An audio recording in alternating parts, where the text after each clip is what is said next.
Hello friends, आप सभी का अपने यूट्यूब चैनल पे स्वागत है। तो हम पढ़ रहे थे कंपनीज एक्ट के बारे में, जिसमें कि हमने पढ़ रहे थे क्लासिफिकेशन ऑफ दी कंपनीज। ठीक है, उसमें देखिए काफ़ी चीज़ें कवर अप करनी है, like classification of the company on the basis of, हमने पढ़ा मेंबर्स, राइट। और हमने क्या पढ़ा कि जिसमें मैंने बताया था आपको 1% कंपनी होती है, पब्लिक कंपनी होती है, प्राइवेट कंपनी होती है। ठीक है, तो उसी तरह से आज हम एक और क्लासिफिकेशन के पढ़ने जा रहे हैं, जिसका है नाम on the basis of control. ठीक है, तो देखिए on the basis of control, आइए थोड़ा सा मतलब समझते हैं कंट्रोल।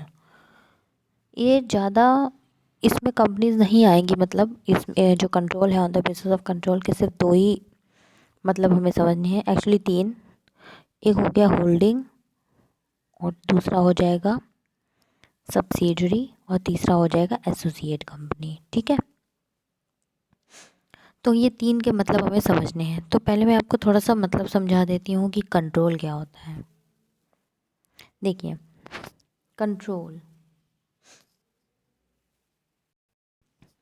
कंट्रोल का मतलब होता है कि जब आप कोई कंपनी, आप नहीं, जब कोई कंपनी किसी और कंपनी को इन्फ्लुएंस कर रही हो, उसके डिसीजंस को, और उस पर कंट्रोल कर रही हो। मींस एक कंपनी का दूसरी कंपनी के ऊपर क्या हो, अधिकार हो, कंट्रोल हो।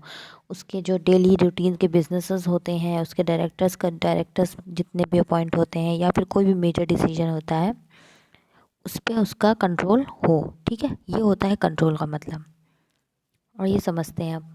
देखिए ये जो होता है होल्डिंग एंड सब्सिडरी, ये मैं आपको समझाती हूँ। फर्स्ट ये आता है company on the basis of control. देखिए दोनों आपस में रिलेटेड है, holding company and subsidiary company.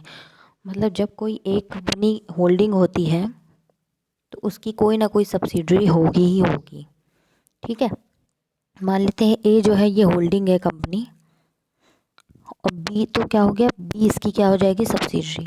लेकिन अब हमें रिलेशन पता करना है कि होल्डिंग और सब्सिडरी कब बनती हैं आपस में। तो देखिए कैसे पता करेंगे आप। होल्डिंग कंपनी, होल्डिंग कंपनी वो होती है जो किसी कंपनी के 51% या उससे ज़्यादा शेयर्स को बाई परचेज कर रखती है, या फिर उसका जो यहाँ इस कंपनी के बोर्ड ऑफ डायरेक्टर्स हैं। ठीक है, इन बोर्ड ऑफ डायरेक्टर्स को वो अपने अकॉर्डिंग, मतलब किसी की परमिशन के बिना भी चेंज कर सकती है, उस पर कंट्रोल होता है। Composition of board of director, मतलब मान लीजिए यहाँ पे 5 डायरेक्टर्स हैं, तो ये होल्डिंग कंपनी के पास अगर कंट्रोल है इसमें कि 5 में से किसी एक को हटा सकती है, किसी और एक को ला सकती है, तो ये क्या हो जाएगा, तब भी इसे क्या कहेंगे, होल्डिंग कंपनी कहेंगे। ठीक है, तो ये अपने आप कौन हो जाएगी, सब्सिडरी। क्योंकि ये देखिए इसको ए मानते हैं, इसको बी मानते हैं। ठीक है, तो देखिए ए जो है ये कंट्रोल कर रहा है बी को, क्योंकि 51% से ज़्यादा शेयर है, तो कोई भी डिसीज़न होता है तो मेजोरिटी होता है, 50 मानते हैं, 50 से अबव है तो उसका ही डिसीज़न हो जाता है। तो इस वजह से क्या होता है, क्योंकि 50-50 वोटिंग होती है, तो देखिए 51 शेयर है तो ऑफकोर्स इसके पास 51 वोटिंग आ गई। ठीक है, वही वोटिंग पावर होल्डिंग के पास, तो ये डिसीज़न क्या करेगी, अफेक्ट करेगी, और ये इस पर कंट्रोल ले आएगी। मान लीजिए एक मैं एग्जांपल लेती हूँ।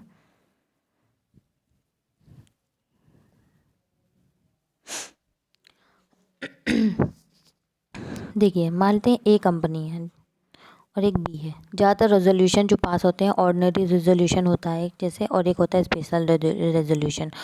ऑर्डिनरी रेजोल्यूशन में क्या होता है, 50% वोटिंग, 51% जो वोटिंग होती है तो वो जीत जाता है। ठीक है, और स्पेशल रेजोल्यूशन में 75% वोटिंग होती है। तो देखिए 51% वोटिंग होती है, तो ऑफकोर्स इसका 51% शेयर है, तो अकेले यही अगर वोट कर देगा, तो दूसरे बंदों के पास 49% है, तो उनकी कोई वो नहीं रहेगी कि वो अगर वोट करेंगे भी तो भी उनका डिसीज़न क्या हो जाएगा, माना ही नहीं जाएगा, क्योंकि ऑफकोर्स ये एक ही बंदे ने वोट किया और वो जीत जाएगा।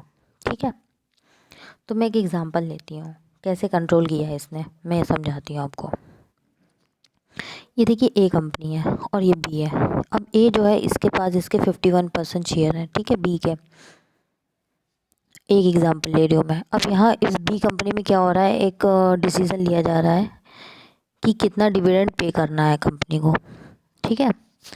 अब मान लेते हैं ये डिविडेंड कह रहे हैं कि 100% पे करना चाहिए या नहीं, तो मान लेते ए चाहती है कि 100% कर देते, तो इसने क्या किया, इसने कहा ठीक है यस कर दो। अब इसने क्या किया, 51% वोट कर दिए अपने, ठीक है। इसके 51% वोट हो गए, क्योंकि जो वोटिंग होती है वो पेड अप शेयर कैपिटल के अकॉर्डिंग होती है, मतलब कि जितने शेयर होते हैं उसके अकॉर्डिंग होती है। तो 51% की शेयरिंग है तो इसने कर दिया, ठीक।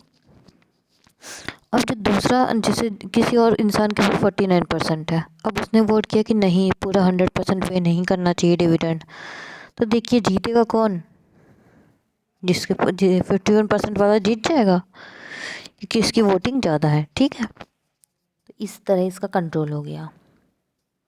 अब दूसरा मैं एग्जांपल अगर लूँ, ए है और बी है। अब बी के क्या है, कुछ डायरेक्टर्स हैं, डायरेक्टर्स, ठीक है। मान लेते हैं 3 डायरेक्टर है, ए बी सी। अब ए के पास, ए अगर ये कंट्रोल करता है कि वो ए को हटा दे और डी को अपॉइंट कर दे, या बी को हटा दे ई को अपॉइंट कर दे, तो यहाँ पर भी इसको कहेंगे कि ये होल्डिंग और सब्सिडी का रिलेशन चल रहा है, ठीक है।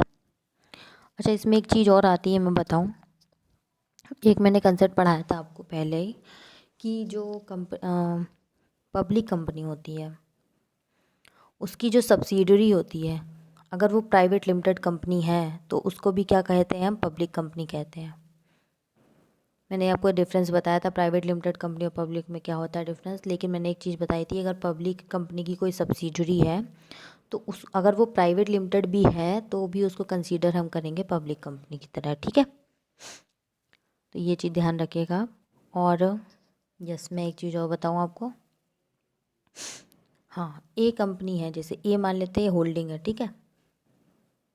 इसकी सब्सिडरी है बी।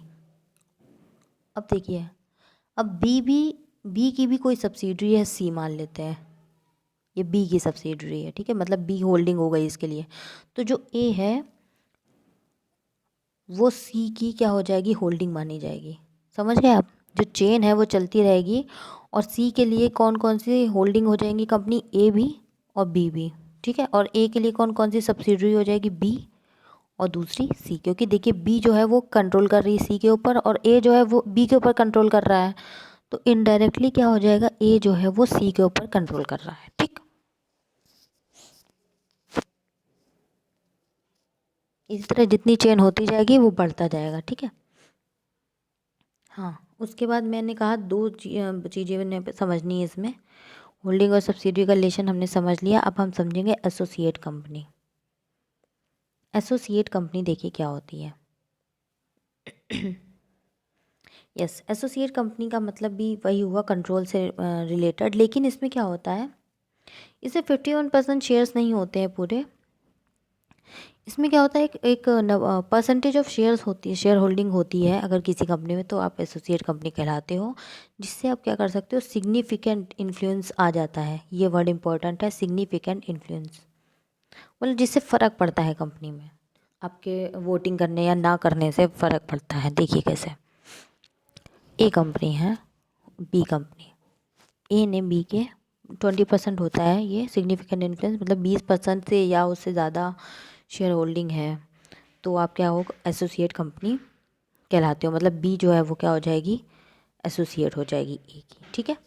तो इसमें यही होता है, एक मेजर पॉइंट याद करने के लिए कि 20% शेयर होल्डिंग होती है तो एसोसिएट कहलाती है, और सिग्निफिकेंट इन्फ्लुएंस हो जाता है इसमें, ठीक है। चलिए फिर आज के लिए इतना ही, और आपके कोई डाउट्स हुआ करें तो आप प्लीज़ आस्क उसमें किया करिए मुझसे कमेंट सेक्शन में। And till then bye, stay safe, stay happy.